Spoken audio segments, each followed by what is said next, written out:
Kaya ngayong maga, tingnan muna natin ating mga talata. Ano po? Nakikita sa Marcos 16:15, Gawa 1:8, Gawa 4:12, Gawa 4:29 hanggang 31. Kasi natin. At sinabi niya sa kanila, magsiyakan kayo sa buong sanlibutan at inyong ipangaral ang Ebanghelyo sa lahat ng tinapay. Acts 1:8. Datapwat tatanggapin ninyo ang kapangyarihan pagdating sa inyo ng Espiritu Santo at kayo magiging mga saksi ko sa Jerusalem at sa buong Judea at Samaria at hanggang sa kauli-ulihang hangganan ng lupa. Acts 4:12. At sa kanilang iba ay walang kaligtasan sapagkat walang ibang pangalan sa silong ng langit na ibinigay sa mga tao na sukat natin ikaligtas. Ang last verse natin, Acts 4:29-31. At ngayon, Panginoon, tingnan mo ang kanilang mga bala at ipagkaloob mo sa iyong mga alipin na salitain ang iyong salita ng buong katapangan. Samantalang iyong iniunat ang iyong kamay upang magpagaling at upang mangyari nawa ang mga tanda, mga balagahan sa pangalan ng iyong banal na si Jesus. At nang sila'y makapanalangin na, ay nayanig ang dakong pinagkakatipunan nila at nangapuspos silang lahat ng Espiritu Santo at sa kanilang salita na may katapangan ang salita ng Diyos. Amen. Sana pag-ugnay-ugnay ba yung mga talata natin? Ano kaya ang tatalakayin natin ngayon? No? So tatalakayin natin, ay hindi ko napapaba ang ating tatalakayin ay tungkol po sa pangangalawa. So sino po ba dito yung kapamilyar ko sa salitang soul winning? Sino dito yung na-soul win? Kayo lahat yun. Sino dito yung nag-soul winning? Nasaan? Nasaan yung bunga? Umalis na. At sila ay magsisipag-bunga at ang kanilang mga bunga ay mananatili. Okay, so hindi yung kasalanan. Ano po? Ang ibig sabihin kasi ng pumunga doon, buhay nyo mamumunga. At yung mga bunga ninyo, siyempre may mga sarili-sarili ang kalooban. Amen po ba? Pero as long as kayong mga sa kanila'y umakay ay nakita kayo ay nagliliwanag at nagbumunga pa rin, ay mananatili sila marahil. Ano po? Pero hindi nyo, wala tayong sinisisi dito. Lahat nga ay may tinatawag na malayang kalooban. Ngayon, ang ating pamagat, alam niyo na ibig sabihin ng soul winning, no? So, ang pwede lang mag-soul win ay yung winner. Kaya sabi, a winner wins souls. Now, a winner wins souls. Yung mga matagumpay, sila lamang ang mga makapagdanalo. Ang layo sa Tagalog. Yung mga, ibig sabihin, yung mga patotoo, yung mga naginiwanag ang buhay, yung mga nagpapatuloy, yung malalakas, yung alam talaga yung salita ng Diyos, yung mga nakakalagpas sa mga pagsubok, sila yung mga tinatawag na winner, at sila lamang yung mga makapagpapanalo din ng iba pang mga kaluluwa o makahihikayat ng iba pang mga kaluluwa na liligaw. So magsimula po tayo sa buhay ni Jesus. No?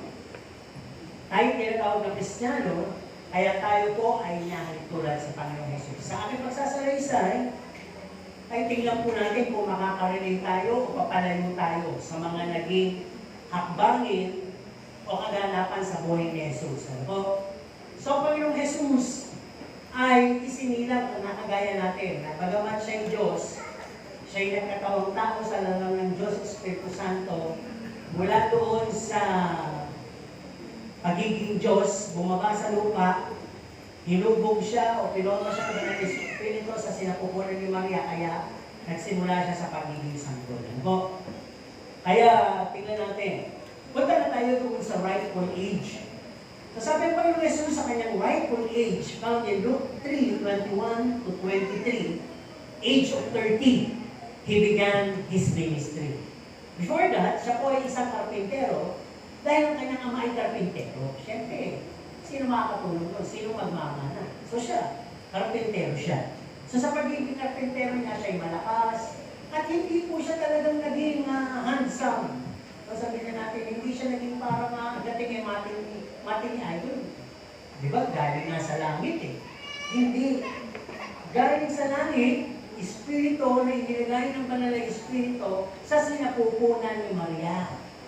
No? Pero habang siya nasa punan ni Maria, hindi po siya nakakuha ng genes. O nakuha ng mga hereditary factor na para maging kamukha si Maria o si Jose o magkaroon man ng dugo ni Jose o ni Maria. Dahil wala naman po pagtatalik na nangyari doon. Ano po? Napili si Maria sapagkat siya'y sisidlang dalisay. So, naipanganak ng Panginoong Jesus, long story short, at the rightful age of 30, he began his ministry.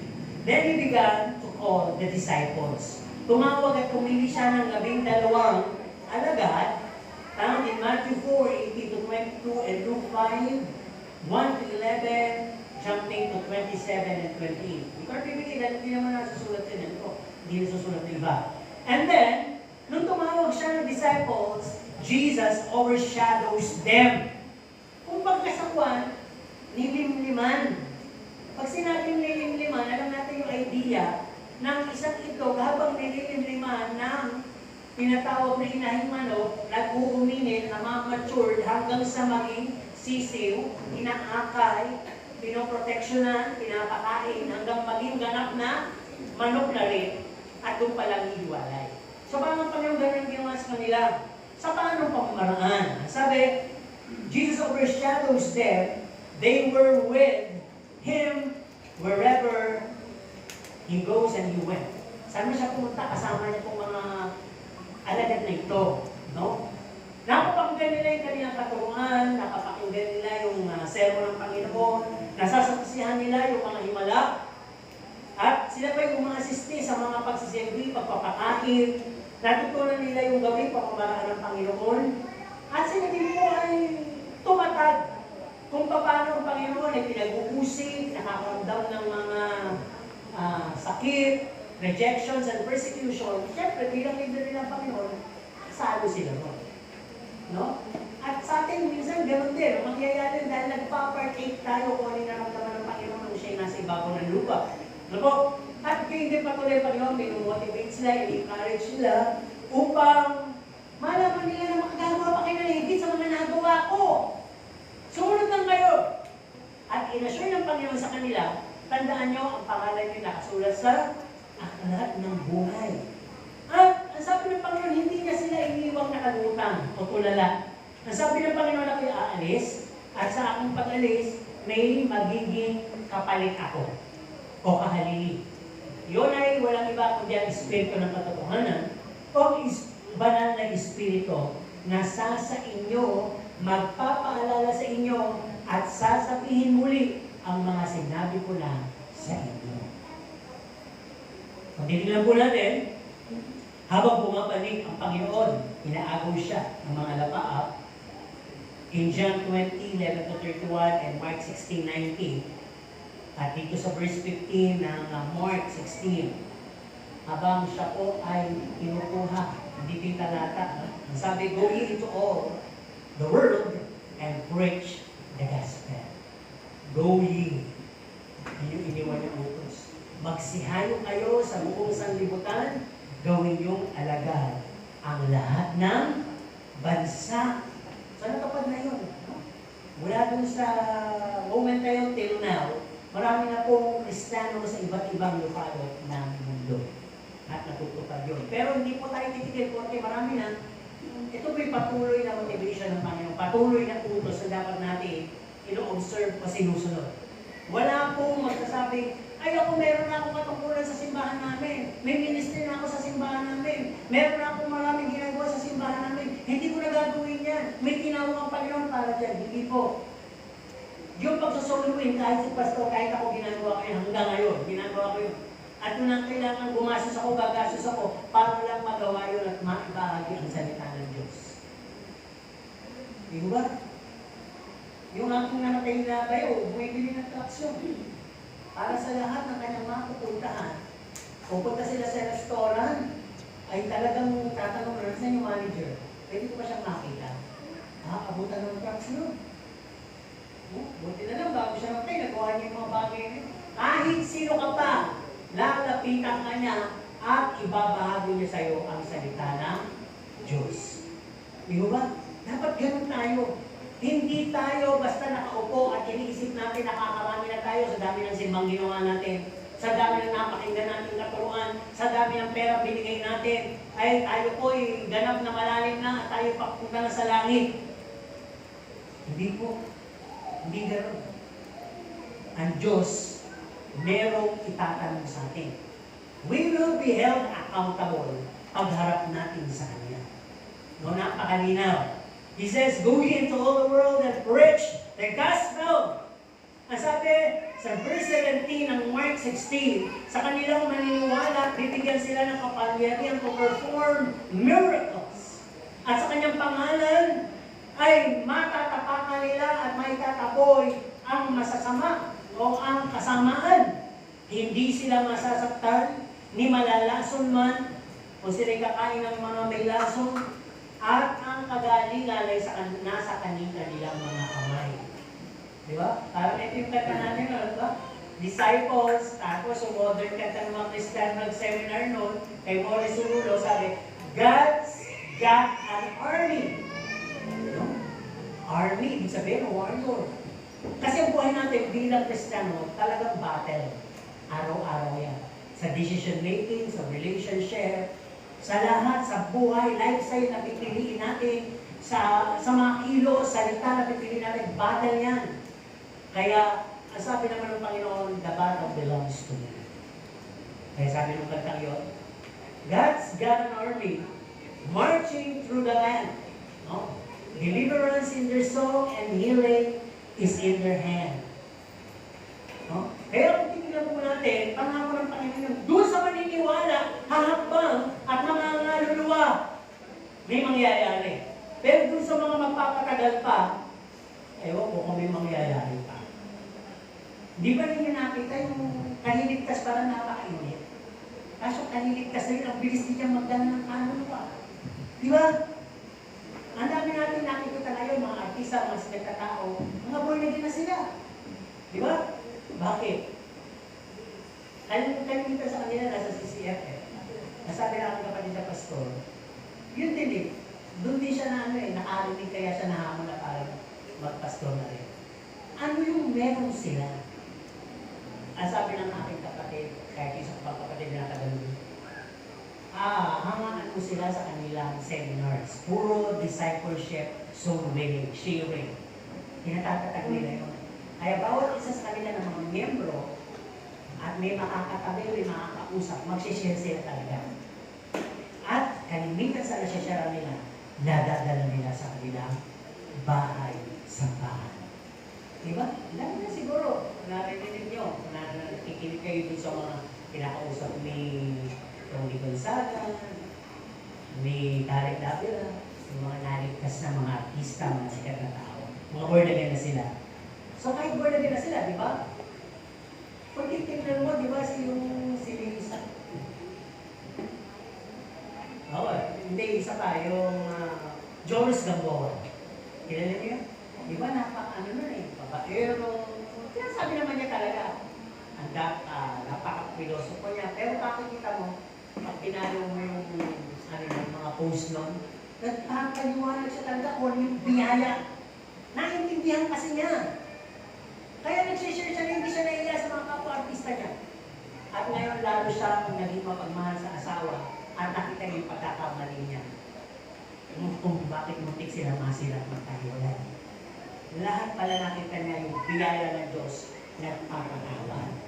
Yung biyaya ng Diyos nagbabago. Kasi sa ating sariling kagustuhan, hindi po tayo mababago. Hindi tayo makapupunta sa langit sa ating mga pagsisikap lamang. Dapat matanggap natin yung biyaya ng kaligtasan. Ano? Biyaya ng kaligtasan. dahil nagsumikap ka. Hindi ka maliligtas dahil sa mabubuting gawa, sa pagdalo, sa pagbibigay, sa pagiging mabait dito. Maliligtas ka dahil sa biyaya ng Diyos. Biyaya ng Diyos yun. Kaya kung titignan po natin, balik tayo sa buhay ng Panginoong Jesus. Ang sabi, and as promised, the disciples, some of them, nung pumalit ng Panginoon, pumunta kayo doon sa Jerusalem, sa upper room, at antayin nyo yung aking pangako. Sino yung pangako? Ang pagdating ng banal na Espiritu. Dahil aalis ang Panginoon eh. Sino magiging kahalili? There are 3 dispensations. Nung unang bahagi, ang Panginoong Diyos ang kasama nila. Nagbigay ng Panginoong Diyos ang sa pagitan ng tinig. Yung Moses, Abraham, noon, kumukulog. In the middle dispensation, ang Panginoong Jesus, nagkatawang tao, Diyos, kasama ng tao. Kaya lang, pinayubay, pinatay. Pero nabuhay na magmuli. And on the last dispensation, kasama natin ngayon, hindi ng Panginoong Jesus, but ang banal na Espiritu. Na, hindi naman natin sasabihin, wala dito ang presensya ng Diyos, wala dito ang Diyos, wala dito si Jesus. Andito po siya. At ang banal na Espiritu, ang nagpapaunawa sa atin. Ang banal na Espiritu ang nagsasabi kung paano tayo sasamba sa buhay ng Diyos.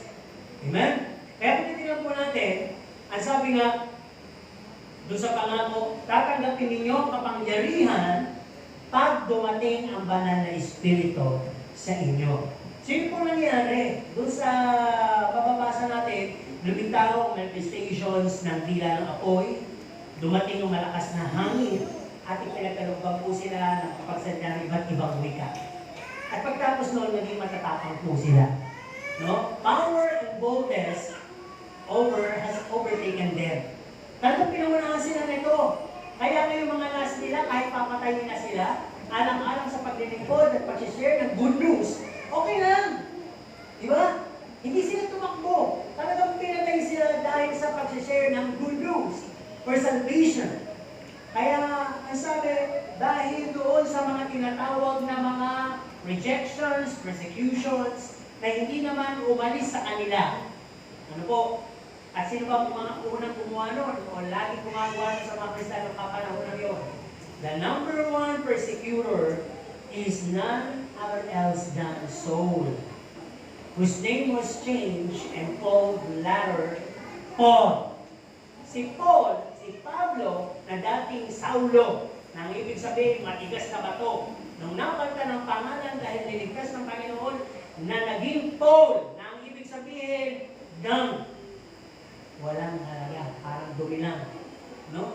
Kaya kung titignan po natin, by grace, he was saved.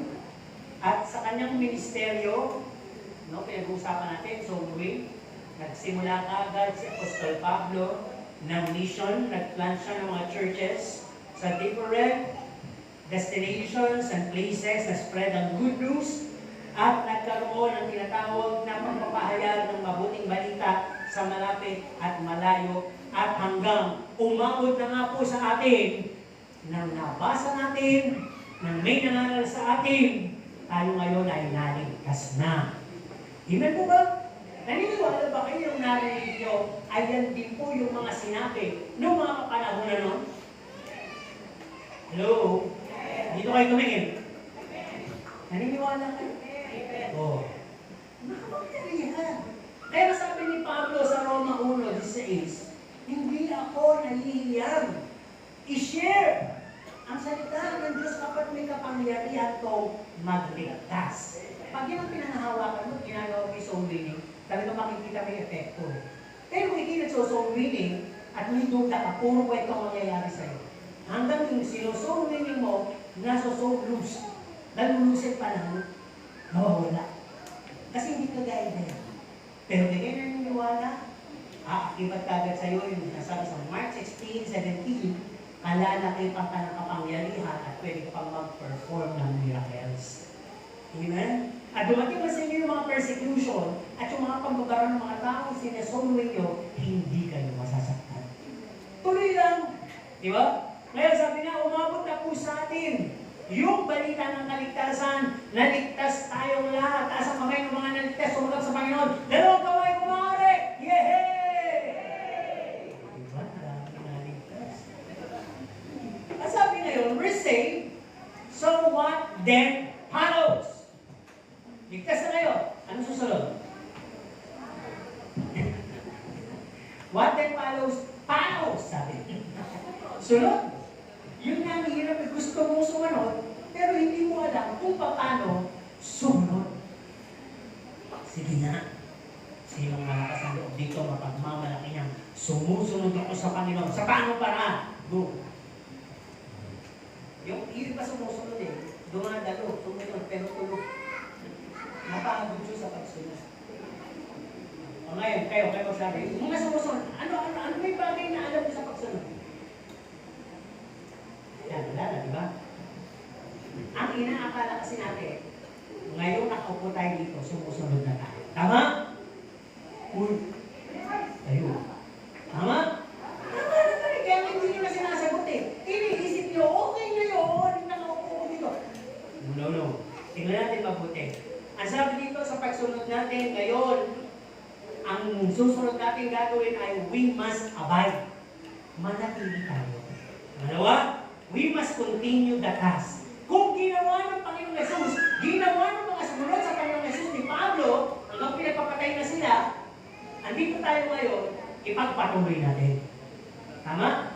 At ang sabi, dapat maniwala tayo, hingin natin ang kapangyarihan ng banal na Espiritu. Para tumapang tayo. At kapag humingi tayo ng kapangyarihan, gamitin natin at simulan natin buksan ang ating mga bibig. Amen? Di ba ngayon ang dami nating salita? Ang dami nating opinion? Ang dami nating kwento? Surihin nyo, tungkol saan yan? Politika. Senado. Di ba? Kandalo. Pero may nagsabi ba sa inyo? Di ba? Tungkol o naisingit ninyo ang kabutihan ng Panginoon. Di ba? Wala. Pati tayo nakikipolitika. Ituloy tayo. The neglected place of soul winning and discipleship. Ate, picture natin. Ito nakakita eh. Ayan. Many churches focus on fellowship but have neglected soul winning and discipleship. No? Bakit ba natin napapabayaan tungkol sa soul winning and discipleship? Ang sabi many churches focuses on fellowship nowadays. Fellowship ano ba yun? Kagaya ng ginagawa natin. No? Nagkakaroon tayo ng pagkikita-kita kapag midweek services, at Sunday services, at afternoon services. Okay yun. Walang masama doon. At kung minsan nagkakaroon tayo ng potluck, kainan. Walang masama. In-extend natin sa hapon. Nagkakaroon tayo ng acquaintance, fellowship, pagkilala sa bawat isa, refresher course na mga aralin, magpapaalala, at sinasamahan na natin ng games ngayon para hindi boring. Diba? Ano ba? Sabi nga nila, bumalik ka sa ako, bakit? May laro. Diba? Yun yung panawagan. May pagkain. Diba? Subukan na natin, bumalik ka sa ako, bakit? Meron tayo pag-aaralan tungkol sa pagsusumili. Balik ka ba? Mga ilang oras mo yun. Sabi, kulang isang taon para pag-aralan yun. Kaya unti-unti na natin pag-aaralan. Sinong gusto matuto sa sumili? Taas ang kamay. Nakalahati lang mo magigitukuan mamaya. Oh, ikaw nagtas kami, bakit ka na? Hindi, sabi ko, mamaya. Bumaba rin yung kinital. Kalahati na pala yung maiwan mamaya. Hindi. Dadating tayo dyan, magkakaroon tayo ng ganyan. Nago, okay tuloy tayo. Kasi sa akin yan maano ng Panginoon. Kaya ganyan yung hinahawakan mo. Wala kasi kayong laro ng mga puro kayo kain, puro kayo kita-kita. No? Puro kayo banding sa loob, banding sa labas, house to house visitation, house to house kainan. Walang masama! Pero sobrang lalim na tayo sa pagkakakilala sa isa't isa. Humanap naman tayo ng mga naliligaw at isa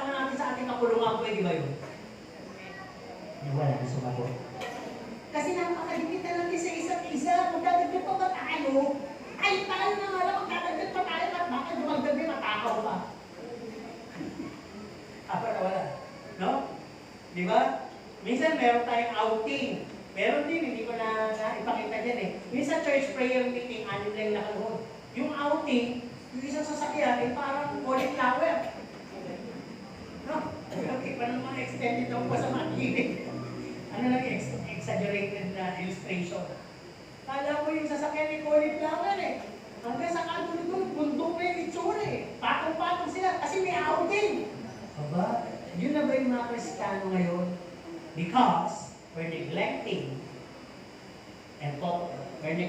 soul winning and discipleship at nagpo-focus na tayo sa fellowship. Yung puro fellowship, wala akong mapupuntahan yan. Pagkakilanlan yan, pagpapalakas sa bawat isa, pero hindi pwede na-assure na makakarating kayo sa buhay mo lang. Hindi ako naman kayo na buwelta ngayon. Kayo mo na sumagot. Yung mga sinabi ko, masama ba yun? Yung dumadalo ka ng midweek, dumadalo ka ng linggo, nagkakainan tayo, nagbabanding tayo, naglalaro tayo dito. No? Ayun nga, meron na naman tayong fellowship mamaya, meron tayong community church pantry. Masama ba yun? Hindi! Hindi naman masama yun. Kaya lang, pag puri ng ginagawa natin, the more we become familiar. At pagpamilyar na tayo sa bawat isa, sobrang ng pagkapamilyar, minsan, lumalagpas na yung salita natin. Na minsan hindi natin akala ay nakakasakit na tayo sa kapwa natin. Dahil alam natin, kilala na natin sila at kilala nila tayo. Di ba nakita niyo pag ang church, wala masyadong focus sa mga seminars sa discipleship, soul winning. Diyan malimit may tisura, diyan malimit may tampuhan, diyan may malimit may mga petty issue. Kasi nagiging sobra na yung bonding, over familiarity na masyado. Kung baka sa sobrang katabakan, nagkakaroon na ng mga cholesterol, nagkakaroon na ng hypertension, nagkakaroon na ng sakit sa puso, diabetes, etc. etc. Kaya sabi dito, hindi masama, but we develop solidity in our circle of friends. Dito magsisimula yung tayo-tayo, sila-sila. Tayo magkaka-friends, tayo magkaka-banding, tayo magkakakulay, tayo magkakakututan.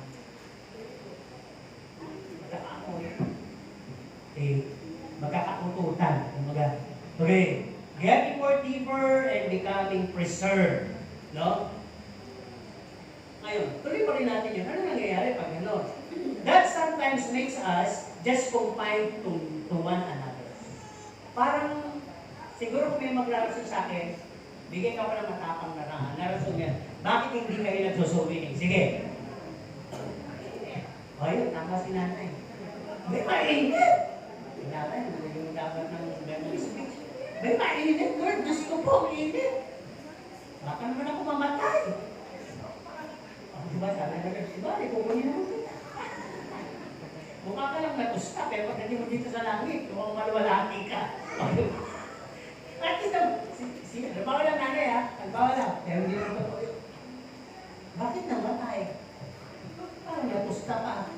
Namatay sa init, sa soul winning. Ay, nasa langit. O, diba? Diba?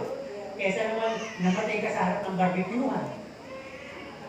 Nangiting ka rin dahil di ka nakahinga. Bakit namatay? Saan ka namatay? Doon sa iyawan. Ay, nakasobra ka. Inatake. Ligtas kaya yun? May issues na. Di ba? Ito naman yung mga lalo na eh. Kaya sabi, getting more deeper and becoming preserved, that sometimes makes us just confined to one another, we forsake and leave the rest. Wala tayong pangalan sa iba. Basta tayo may solid. Kulang nila pangalan natin dito ng ano eh. Kumbaga sa kuwan fraternity. Diba? Meron tayo dito mga gang-gang. Meron tayo dito mga tropa-tropa. No? Ano ba? Ang sabi dito, our ministries become territorial. No? Para pag sa ibang church, ang magkaka-fellow, ang magkaka-group yung lahat ng praise and worship team. Ito nga na. Yung team na yun, naging 8 team. Merong first week team, second week team, third week team. Diba may gano'n? Ang mga tao, ay mas magaling yung first team. Ay mas magaling yung third team ng praise and worship. Ayan na. dumadami yung tao. Sabi ng mga nasa team, ano ba yung dumadami yung tao? Stop soul winning. Bakit tayo mawalan ng ministeryo? Abay, ating to. Sister Ruth, dagdag ng mga backup singer. Abay, hindi pa ako fully developed, may bago na naman backup singer. Territorial. Diba? Dahil tayo-tayo lang, ang nakikita lang natin yung ating mga talento. Yung sa ito, wala tayong pakialam. Hindi lang natin nagsabi, uy, matagal ka na sa yuta. Ano bang talent mo? Ginagano naman dito, mga yuta bago. Mga yuta, may mga nagkayag pa sa inyo ng ganung salita. Marunong ka bang sumayaw? Marunong ka bang kumanta? Meron ba? Kung meron, ay talaga nag-ooperate sa tinatawag na gifts of the Holy Spirit. Pero kung wala, at inaasado pa natin tao yun na yun ang papalakas sa'yo, ay yung pa man narinig mo ng, ano, sasali ka sa, ano, praise and worship? Ang boses mo? Boses patigil? Ay sasayaw ka? Ay matigas ka pa sa kawayan? Puro pang discourage ang nangyayari. Sabi na, marami na kami doon. Sabi, hindi po ganun yung dapat na nangyayari. Kasi si Ibang Church, pag gano'n, dahil nga may kanya-kanya ng nabuong grupo.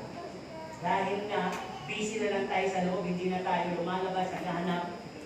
Actually, dito sa loob, maraming dapat isowin dito. Naniniwala kayo? Maraming kaluluwa dito ang talunan. Ang ligaw. Naniniwala kayo? Sino-sino yung mga? Yung konting kibot na petty issue na issue. Yun yung mga yun. Mga mabababaw kayo, kailangan may talagang pinapalakas. Win-win! Maraming sure dito ang parang talunan pa. Ang i-strike out, kagaya yung sinasabi sa 1 Corinthians 10, 13, no? At 12, na nag-aakala nakatayo, na inagupit ng pagsubok, bumigay. Ang pawala. Yun ang mga huntingin nyo, sa tingin nyo, kaya aktibo-aktibo sa isang biglang nalipay-pay. Ay kailangan i-win solely yun. Hindi pa winner. At ang pwede lang kuha ng yung winner, yung marami nang napatunayan ang Diyos sa buhay. Tingnan ko ba? Kaya kung tinilang po natin, ito, sabi dito, sometimes it makes us, our ministers become territorial, in stripes, and division is nearly at hand. Pag gano'n na po nangyayari, papunta na po ito sa pagkakahati-hati at pagkakampi-kampihan. Amen? Minsan kasi sa group, meron talaga sa grupo na hudas. Kaya makakalit. Ang pinapatungkulan dito, yung gawa. Yung pangalan hudas, maganda yun eh. No? Dahil magkakala kayo ng hudas sa pangalan yun. Hindi ko. Jude yun eh. Di ba yung hospital? St. Jude Hospital. Kung yun yung kinagalog, hospital ni Judas. Yung magkaka-hospital ka na doon. Wala. Pero English eh. St. Jude Hospital. O diba, iba ka mga hospital. Ano kayo? Pero sa akin dito, strike ako sa issue na yun eh. Nagtatanong sa akin. At ginawa ng pa ako na issue. Ano ba magandang pangalan siya? Ito, si Pastor kapag biro. Alam mo sabihin ko, Gil Price, pangalan ko. O price, marami ng price. Biglang naisip ko, isa sa magandang pangalan, Judas! Kaya sabi ko, Judas. Sabi ko. Diba? Sabi, anong klaseng pastor yan? Isa pala kasi kami, nagtatanong kami ng pangalan na ano, sabi mo naman, gawin daw Judas. Hindi ko pala sabihin, Jude! Diba? Kaya, sabi dito, talagang sa grupo may Judas. Ito na yung ibig sabihin na ganyan. Sabi nga sa jeep, God knows, Judas, not may. Tuloy yung pangalan ng Judas eh, karoon na ng implikasyon kung ano-ano. No? Pero ibig sabihin sa isang grupo, hindi ko na sabihin, meron diyang magbibitray talaga. Meron diyang gagawa ng issue para magkaiwalwalay kayo. May gagawa dyan ng pangontra para wala na makapasok pa sa grupo niyo. Kaya yung sinabi ko, magsisimula na dyan ang tinatawag na hati-hati at kampi-kampihan. Diba? Kaya sabi nga, sa ating pagdalo, no, magtatanong ako. At sa pagtatanong ko, magsabi kayo ng totoo, pag-agalingin kayo ni Lord. Amen? Sino dito ay naglilingkod sa Diyos? Taas ang dalawang kamay. Teka lang, dito muna. Dito. Talaga lang, ha? Naglilingkod ka. Sino dito yung hindi naglilingkod sa Diyos? Sino dito yung naglilingkod sa Diyos? Sino dito yung hindi naglilingkod sa Diyos? Parang lahat sumagot, oo, di ba? Na naglilingkod sa Diyos. Kasi nagtanong ko, hindi naglilingkod, walang nagtaas eh. Pero alam ba ninyo, yung gusto ko, i-depend nyo yun. Paano nyo naman nasabi naglilingkod kayo sa Diyos? Sige na, kayo, paano nyo nasabi naglilingkod kayo sa Diyos? Go! Isa lang, sagot ng isa, pag mali, mali lahat. Nakikinig sa salita ng Diyos, mali! Kayo, sumusunod sa salita ng Diyos. Pag ginala ko yung salita ng Diyos dito, susunod na. Ay, mali. Dito, oy, kahit naunahan nyo na, natagal pa yung sermon. Talaga lang, ha? Dito,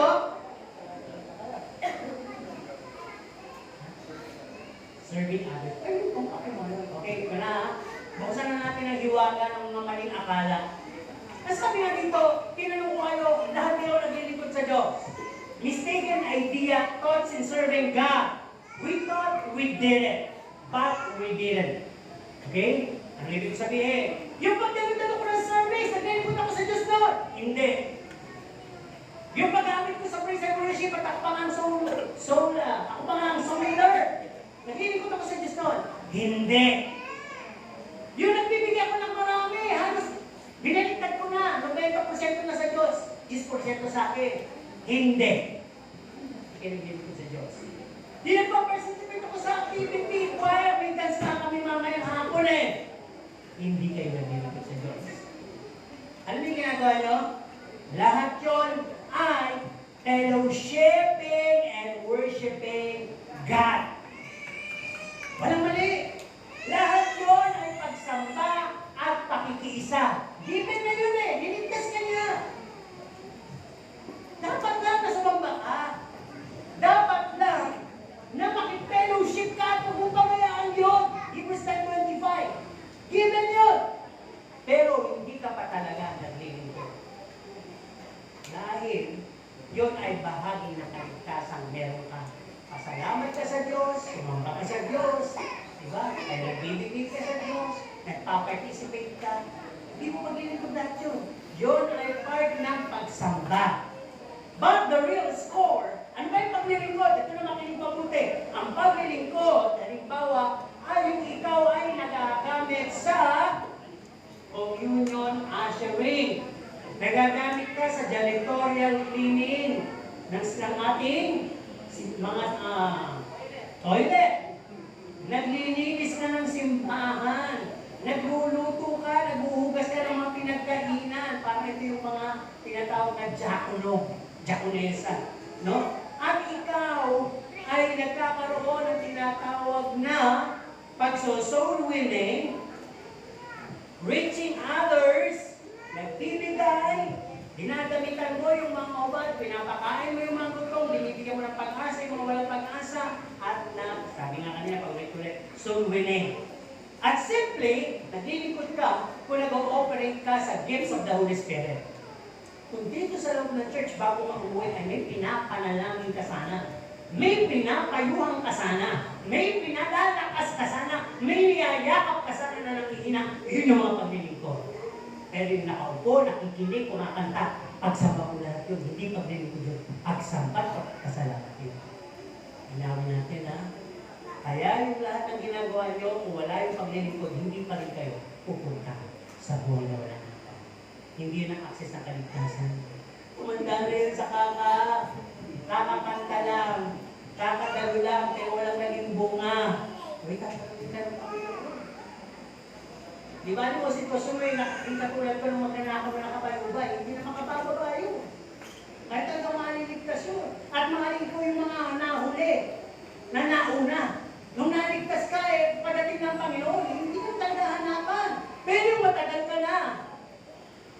Tagal ko nang iligtas hanggang ngayon, kulerat ka. wala kang store, wala kang nadala, wala kang na-soul win.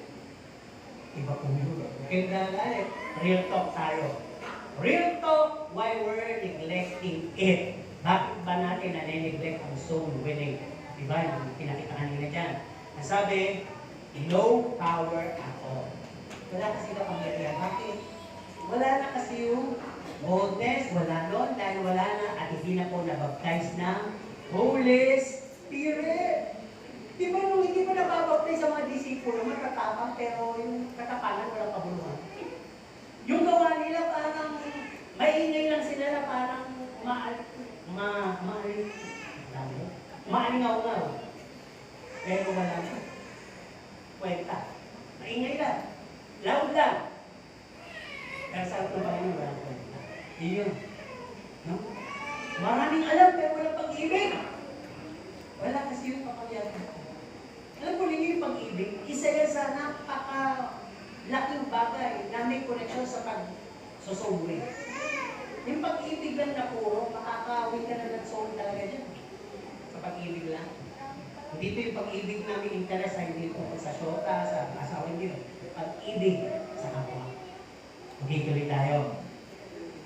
Ang sabi, hindi kasi nababaptize sa Holy Spirit, hindi appointed sa Holy Spirit. Siyempre, hindi ka ako eh. Pwede ka bang pangunahan ng Holy Spirit kung hindi mo naman siya welcome? Diba? Pwede bang hablutin ang isang bata na hindi naman pinaalaga sa'yo? O hindi naman pinagkatiwala sa'yo? O hindi mo naman anak? Pwede bang hablutin? Hindi. Eh lahat tayo pinagkatiwala sa Holy Spirit. Kaya lang, marami ang hindi pa rin nag-a-acquaint sa Holy Spirit. Takot sa Holy Spirit. Tayo makapustisan. Real talk. Bakit ang nineglect natin yan? Dahil kontento na tayo na nakikinig ng salita. Sabi ni nanay, nakikinig ng salita and we don't dare to apply it. Hanggang pakinggan tayo. Di ba maninig yung verse pa tayo ng Amen? Pero hindi naman natin, ina-apply. Sino dito ang nakarinig na ng maraming magagandang sermon? Hindi, pag sinabing sermon, hindi lang ako. Marami na kayong narinig na sermon kung saan-saan at makaturan. Sino? Di lang yung iba. Puro nung narinig ko mga masasakit na salita, ganun ba? Ulitin ko ha. Gusto ko ng participation. Truest answer. Sino nakarinig na ng maraming magagandang sermon? Di ba? Ang dami na. Nasaan? Yun yung ibig sabihin, napakinggan na. Pero hindi natin na-i-apply. No? Kaya sabi, kontento lang tayo sa pakikinig, pero hindi natin na-apply. Ngayon, bakit gano'n nangyayari? Lahat naman tayo nasa church, nag-church, pero ba't hindi tayo nag-win ng soul? Nanilagyan natin ito. Sabi kasi dito, mas marami pumapasok ng may self-motive comes first. Ang una, yung motibo mo. Ano yung motibo mo? Yung ako'y makabenefit, makinabang at maaliw ng church na yan. Makakita ng kakinabang at aliw sa church na yan. Pangalawa, para sa ngayon at sa mga susunod na panahon, ako naman ay makilala, maparangalan, at sumaami ng gloria. Gloria. Ang kadualatian, ang papuri, ang pagsikat. Ang sabi nga, to my forever comfort. No? Self-motive comes first to my forever comfort. Nakasanayan ko na to, Pastor. Sabihin mo nga, Pastor, ano ba yan? Dalo, dasal, samba, chika, uwi. Dalo, dasal, samba, chika, uwi. Ngayon, dalo, dasal, samba, kinig, chika, community pantry, uwi. Balik, practice. Tapos uwi. Routine. May naipasok pa ng pangangaral ba doon? Wala. Eh, nasaan yung Lunes hanggang Sabado? Kain, bihis, pasok, uwi, kain, tulog.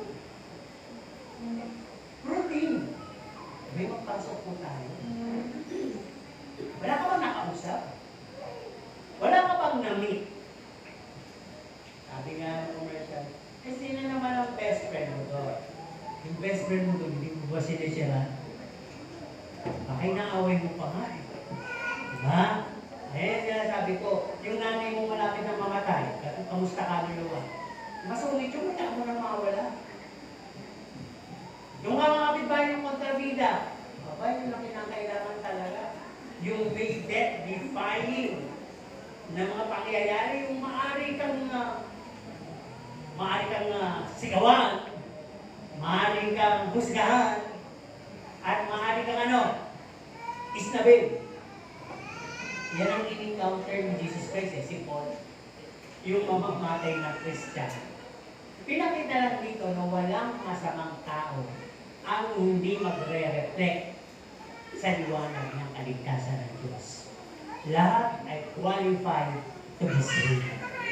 Buksan nyo lang ang bibig nyo at makitaan kayo ng magandang pamumuhay. Bakit hindi bibigay yan? Bakit hindi sasama sa inyo yan? No? Baka naman kayo nakikipagmatigasan sa kapitbahay, nakikipagsiga ang tao. Karat mo, linis mo. Tinataboy niyo pa yung mga kaming aso. Ang pero yung dumi ng aso nandito. Diba? Sama na lang kami.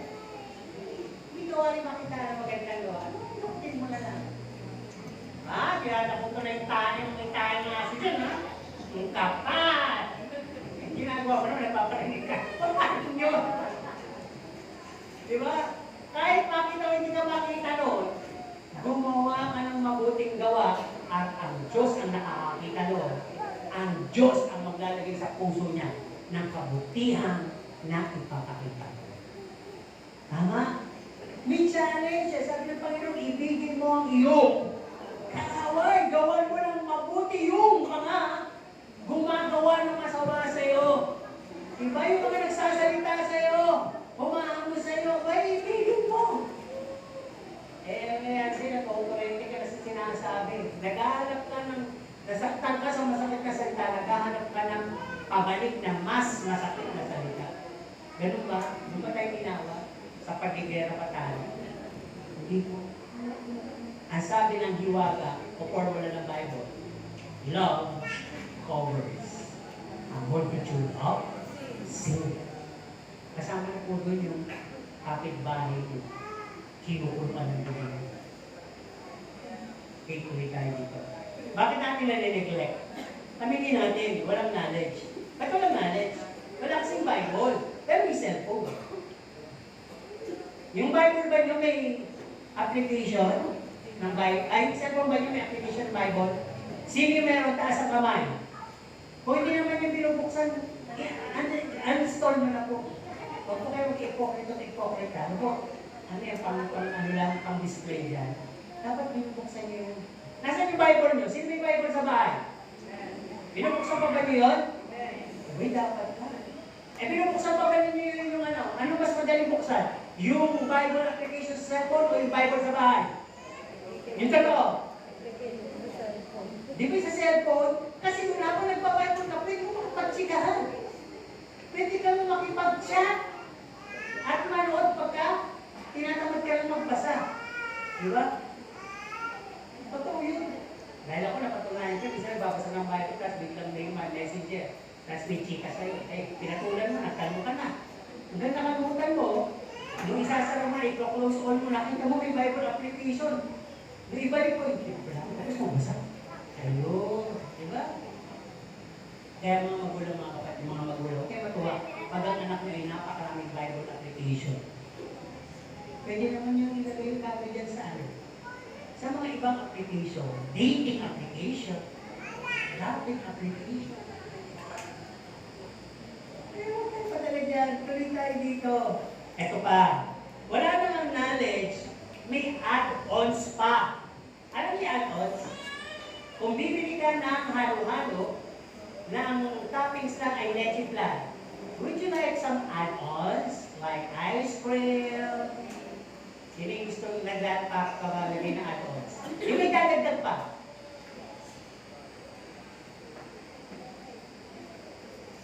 Ako may kakilala. May tindahan siya. Kaya pa nagpapapil siya ng ano, hindi ko patuwirin niya. Kasi nalalaman ko na mahirap at magastos. Kaya pag ako nagpapabili ng halo, pinagmalak ka niya, hindi ko na pinalalagyan ng asukal at gatas. Meron na ako sa bahay. Eh, kasabi sa biniyaran ko. Samantan, iba nga, doon sila papanagdag ka. Isang tikbaw lang gatas, gawin mong dalawa. Hindi bayad ko, babayaran ko. Isang lang scoop na ice cream, gawin mong tatlo. Eh, hindi na po halo-halo, yung ice cream na po. Basta, babayaran ko. May add-ons tayo eh. Gusto natin may add-ons. Sa church, nalagyan din natin yan. No?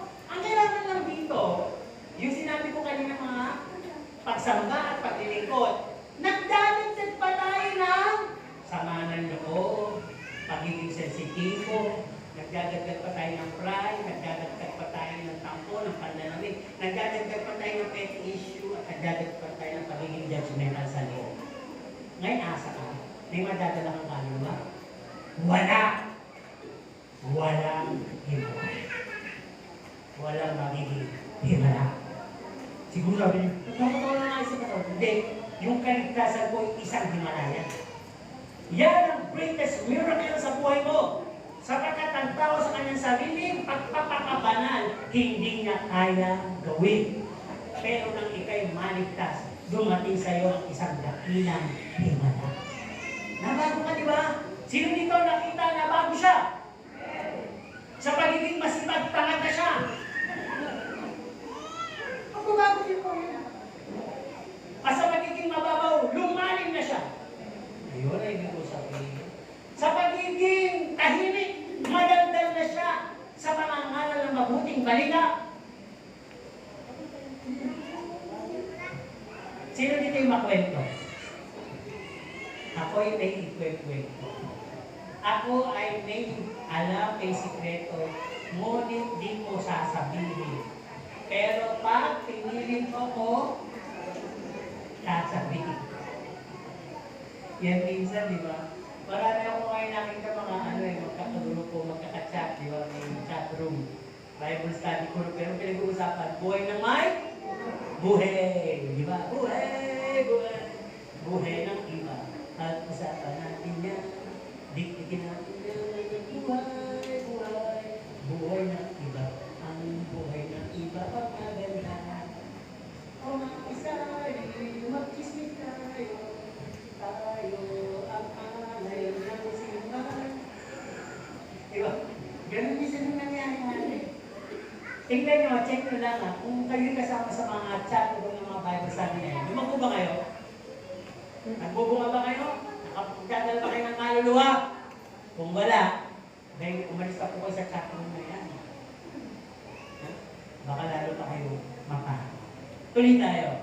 Ang sabi dito, may add-ons na at may mistaken thoughts kaya wala na naniligyan natin. Yung mistaken thoughts, yun ang sinabi ko, akala natin okay lang yung makatid lang, nagbibigay lang, okay lang yung lagi tayo nakilala. Dito, makita dito. Okay lang, pero maliit na bagay yun. Okay yan eh. Kailangan na hinahangatan tayo ng paglilingkod ng Diyos. Or on the last, sabi ito, sa punto nito, ang last, hindi yung tapos yung sentence. Hindi. Oo.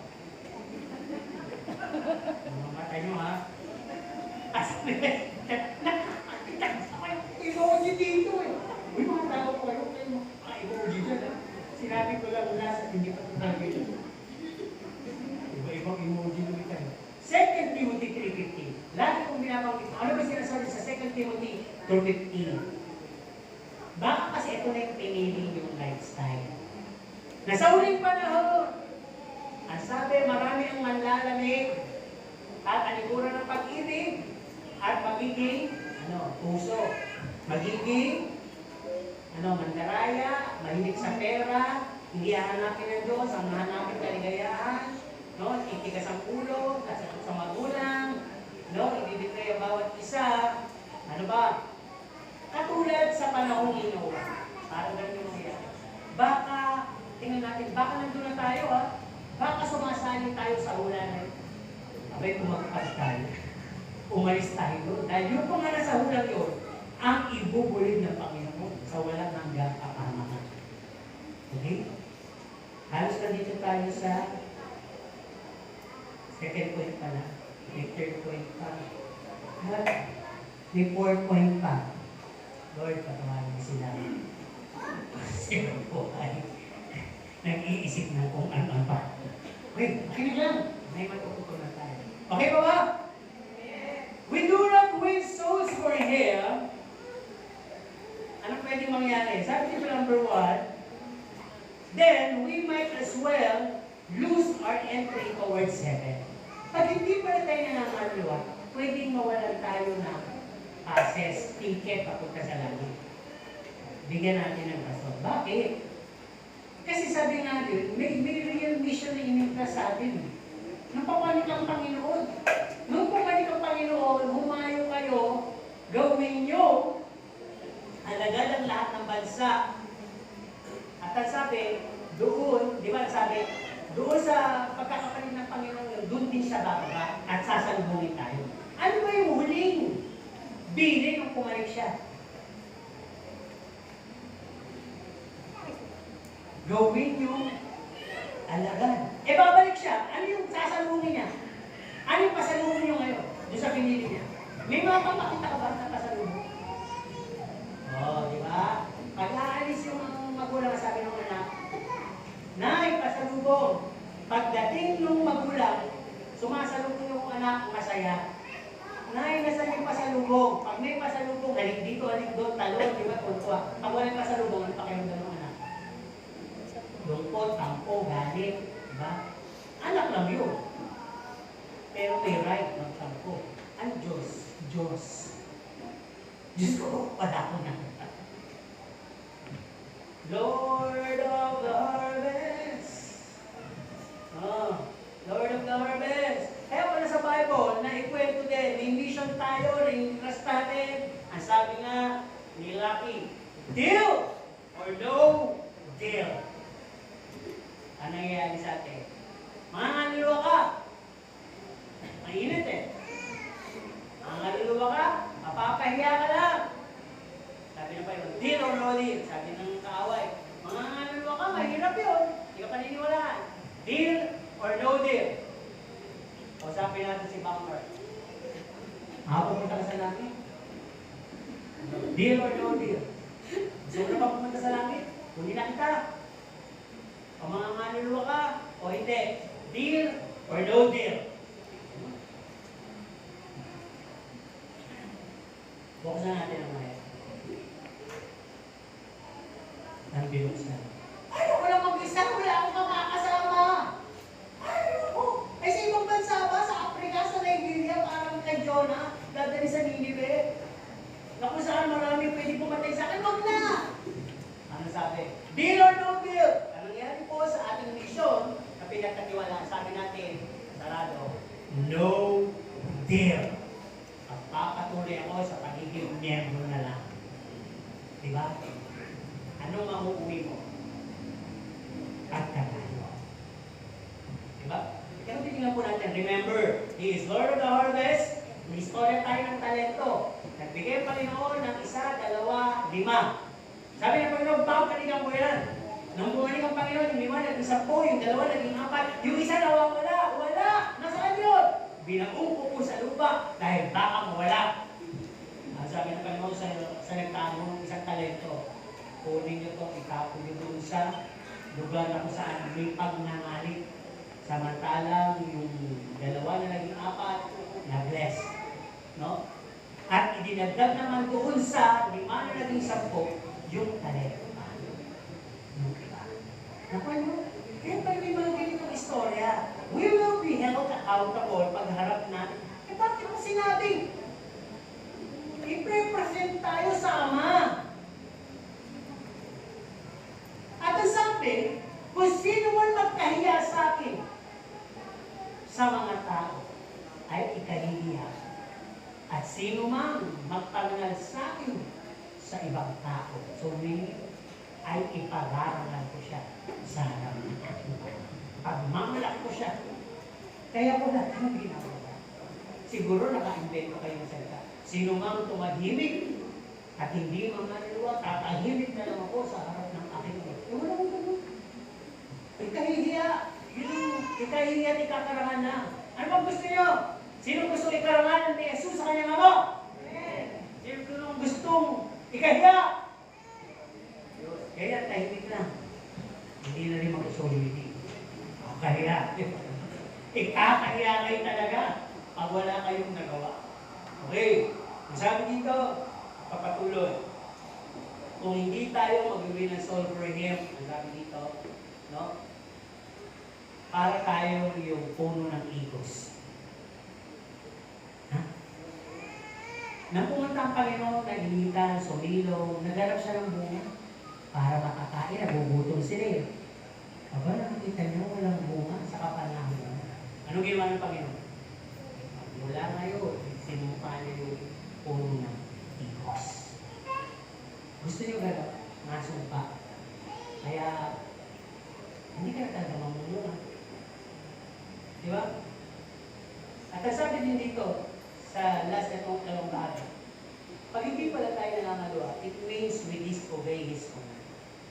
That making disciples of all nations. Pag sinabi ko ng make disciples, iitas niya tayo ng talent, wisdom, knowledge, boldness. E ba't hindi ko nakuha? Hindi mo kasi in-appreciate. Hinihingi mo, pero hindi mo hinala. Para ka lang pili ng gamit sa bahay at nagiging abuhot na lang sila. Ang dami mo ng staff, ang dami mo ng narinig, pero wala pa rin nangyari.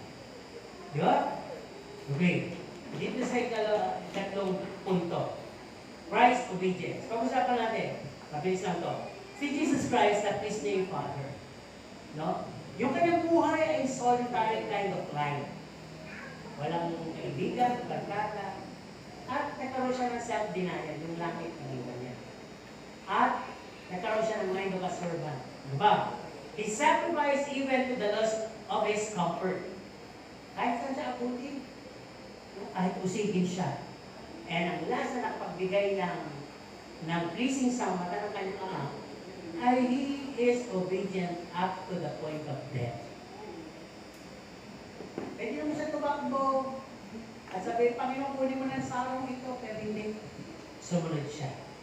Kumpira natin sa buhay natin, di ba tayo Kristiyano? Hinaharing tulad tayo kay Kristo sa mga binanggit ko. Pero tingnan yung ginagawa natin. Kung si Kristo ay piniplease niya ang kanyang Father, that is faith.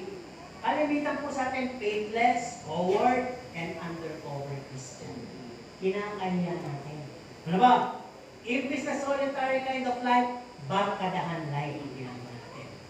Imbis na self-denial, Christ denial ang ginagawa natin.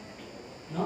At imbis na isip natin na mag-sacrifice, we seek to be always in comfort zone. Gusto natin kung saan masarap, alagay lang, aliw lang tayo, doon lang. At kung obedient si Jesus Christ, tayo naman ay nagpapaka-disobedient.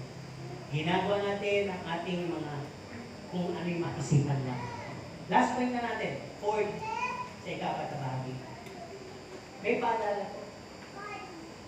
Can we start again? Pwede ba tayo magsimula ulit? Kasi matagal na tayo ng dito. Bumilang na tayo ng taon. Pero hindi pala tayo nag-dito. Sumasamba tayo. Matagal na tayo sumasamba.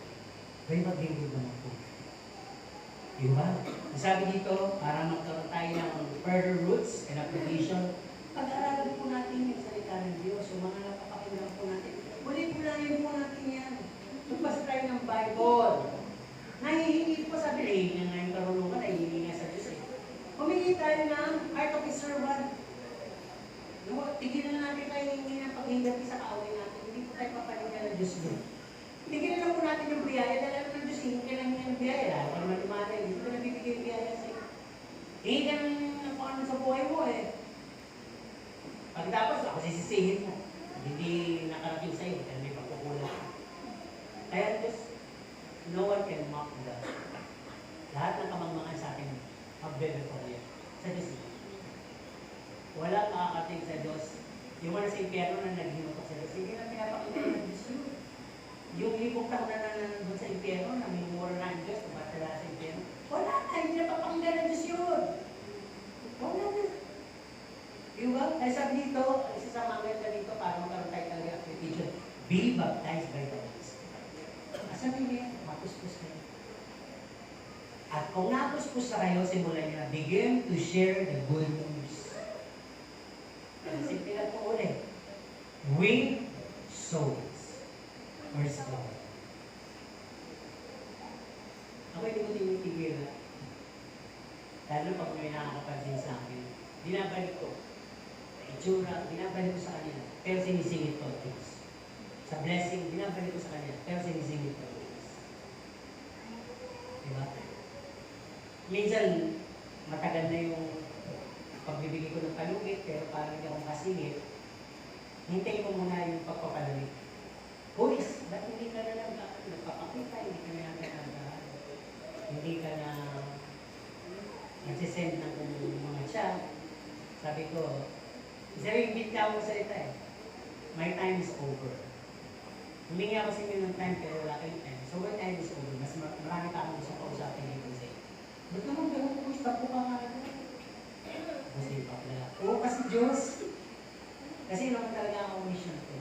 Kung nagpakilala ako sa inyo, pero di ako buhay, tungkol naman sa Diyos ko. Kaya ko yung kinilala. Gusto ko, diba? So iba manalalim na.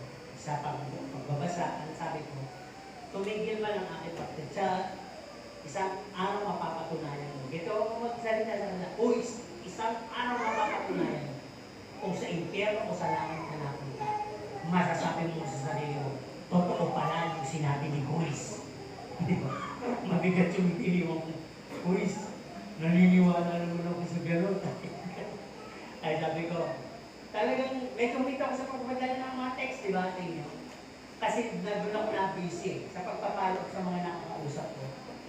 Pinapalok ko sila sa pag-isip ng mga magbasa ka ng Bible, magkasalamat ka, binuhay ka pa ng Panginoon. Parang yung approach ko parang isang kanto ko yung magsasalita lang, hindi yung parang puro malakas ko, para hindi sila makakuha. So mga kato, puwis ka kasi tawag sa inyo. Kaya bakit ko ginagawa yun? Dahil not so winning. Kaya kahit pastor, hindi po excluded sa pag-soul winning. Kaya malakas po at very good kong sinasabi sa inyo na mag-soul winning ka. May kamay ko tayo. Yung kamay natin, ganyan natin, panturo. Ituro nyo yan sa katabi nyo. Idikit nyo. Sabihin mo, soul winning ka.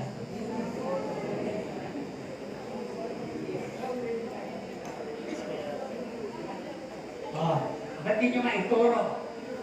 Wow, kung soul winning nyo. Eh, mas maganda, di ba? Bigyan pa natin yung encouragement. Tanungin nyo muna, winner ka ba? Sige, tanong. Ay, lahat dito. May magharapan kayo. Go! Kasi natin, titingin dito na. Go! 1, 2, 3. Go! Ano ba? Naging ng kalukuhan. Sa contest daw. Winner ka ba sa buhay? Sumagot ba?